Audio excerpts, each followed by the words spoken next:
How's your sleep doing? Are you waking up refreshed? Are you having a good night's sleep? Well, I've got 6 tips to sleep better, and these tips are really going to help you.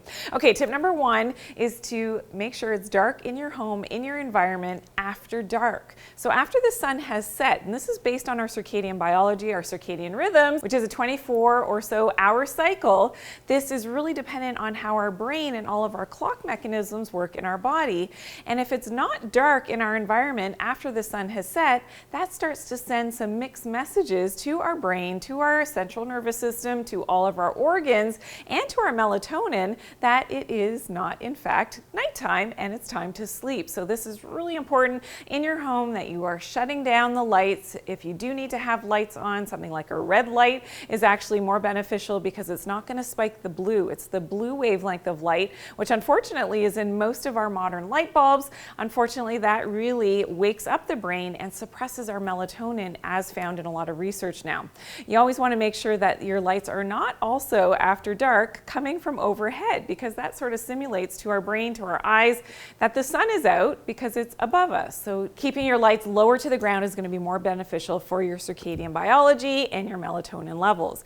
You may also consider, if you are on a screen after dark, always wearing your blue light blocking glasses. And I actually prefer the more red tinged ones, the amber lenses, as after the sun has set, because that is going to block all of the blue lights, so it's not stimulating my brain in any way and blocking my melatonin. Okay, tip number 2 is to make sure that you're cooling down your body, especially your head. So did you know that your brain needs to cool about 4 degrees for optimal sleep? So that means turning down the thermostat in your homes, in your environment, wherever you are sleeping, especially after the sun has set, and that will help with your melatonin secretion as well.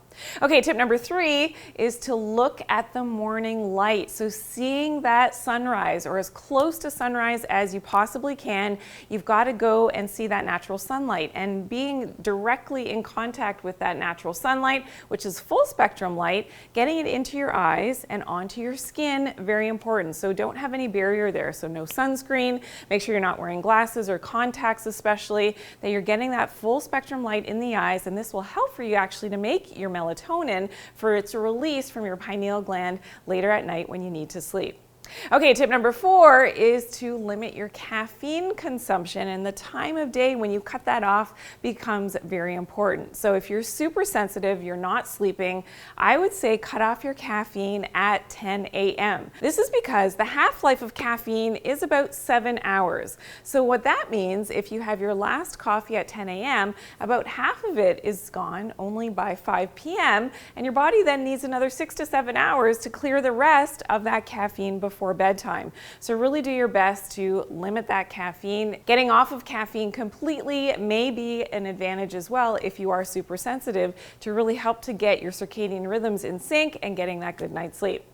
Okay, tip number 5 is to use a silk eye cover. So this is something that is amazing in terms of blocking that light coming into your eyes, especially as you lay down to rest for your sleep. It's something that I find is and has been absolutely amazing. I don't go anywhere. When I travel, I always have, and I prefer silk because I find that that's better for my skin as well. I never go anywhere without it, always having and covering my eyes with my silk eye cover. And tip number 6, for better sleep, you don't want to eat after dark. Now, this has a lot to do with your hormonal secretion and something called leptin, as well as your melatonin. Now, in a high insulin and a high blood glucose state, you won't properly secrete these hormones, which are so important for sleep and your circadian biology. So try not to eat after dark. If you absolutely have to have something, maybe a herbal tea, nothing that's going to spike your blood glucose levels, maybe a few nuts or a protein, maybe if you have to, but always try not to eat after the sun has set. It will do wonders, especially if you haven't been sleeping. This is a game changer in terms of getting that good night's sleep for you. Okay, now I do want to continue that conversation. So I want you to learn more about that leptin resistance. If you haven't yet seen this video, 10 tips to fix leptin resistance, you've got to watch it. You're going to learn so much there. I'll see you there.